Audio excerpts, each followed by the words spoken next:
আজকে আমি আপনাদের সঙ্গে শেয়ার করব বেগুন ছাড়া বেগুনি। হতে পারে এটা একটি ইউনিক রেসিপি। যেমনই মুচমুচে তেমনই ক্রিস্পি হয়েছে এই রেসিপিটি। এখন কথা না বাড়িয়ে আমি চলে যাই মূল রেসিপিতে। আপনারা দেখতে থাকুন। বেগুন ছাড়া বেগুনি রেসিপি বানানোর জন্য আমি এখানে কিছুটা বেসন নিয়েছি। প্রথমে আমি বেসনের ব্যাটারটা বানিয়ে নেব। তার জন্য আমি বেসনের মধ্যে দিয়েছি হাফ চামচ লবণ, হাফ চামচ লঙ্কা গুঁড়ো এবং হাফ চামচ হলুদ গুঁড়ো। একটা হ্যান্ড উইচের সাহায্যে আমি খুব ভালোভাবে ওটাকে নেড়ে চেড়ে নিয়েছি। আর এখন পানি দিয়ে আমি ব্যাটারটা খুব সুন্দরভাবে বানিয়ে নিচ্ছি। একসঙ্গে অনেক পানি দেয়া যাবে না, অল্প অল্প করে পানিটা দিয়ে ব্যাটারটা বানিয়ে নিতে হবে।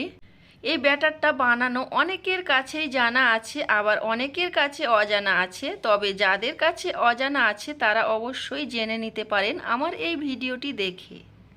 যেহেতু আমি বেগুন ছাড়া বেগুনি বানাচ্ছি তার জন্য আমি এখানে নিয়েছি লাউ। তো লাউটা আমি খোসা ছাড়িয়ে নিচ্ছি। আর লাউটা ছিল লম্বা লাউ। তো এই লাউটা এখানেই পাওয়া যায়।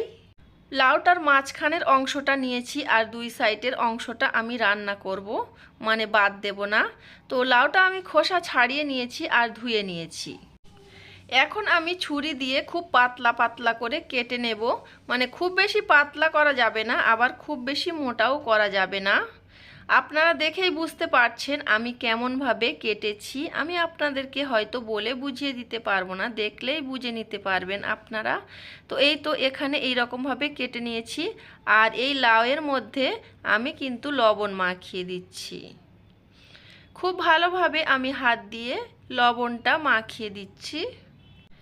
লাউয়ের মধ্যে লবণ মাখানো হয়ে গেছে। আর ইন্ডাকশান ওভেনে আমি ফ্রাই প্যান বসিয়ে দিয়েছি। আর ফ্রাই প্যানে আমি অনেকটা মতো তেল দিয়েছি। তেলটা গরম হয়ে গেলে আমি ওই লাউগুলো মানে বেসনের ব্যাটারের মধ্যে চুবিয়ে আমি এখন তেলের মধ্যে দিয়ে দেব একটি একটি করে। তো আপনারা দেখেই বুঝতে পারছেন, মানে যেমনভাবে বেগুনি করা হয় সেম প্রসেসে এটা লাউ দিয়ে করে নেব। যারা এভাবে করে লাউ দিয়ে বেগুনি বানিয়ে খাননি অবশ্যই একবার ট্রাই করে দেখবেন। এতটা মুচমুচে আর এতটা লোভনীয় আর এতটা ক্রিস্পি হয়েছে, আপনারা না খেলেই বুঝতে পারবেন না। আমি আজকে প্রথমবার বানাচ্ছি না, আমি আরও কয়েকবার বানিয়েছিলাম, খেতে খুবই ভালো লেগেছিল। তাই ভাবছি আপনাদের সঙ্গে এই রেসিপিটা শেয়ার করি। আপনাদের হয়তো উপকারে আসতে পারে, ভালোও লাগতে পারে। এই ফ্রাই প্যানের মধ্যে যতটা পরিমাণ ওতে মানে দেয়া যাবে ততটাই আমি দিয়েছি। আর এখন এগুলো আমি উল্টে পাল্টে নিচ্ছি।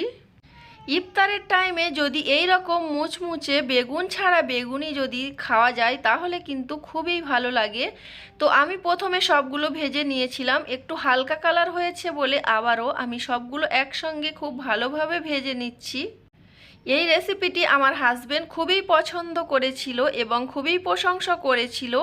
আপনারা হাজবেন্ডের প্রশংসা পেতে চাইলে ঝটপট এই রেসিপিটি বানিয়ে ফেলুন।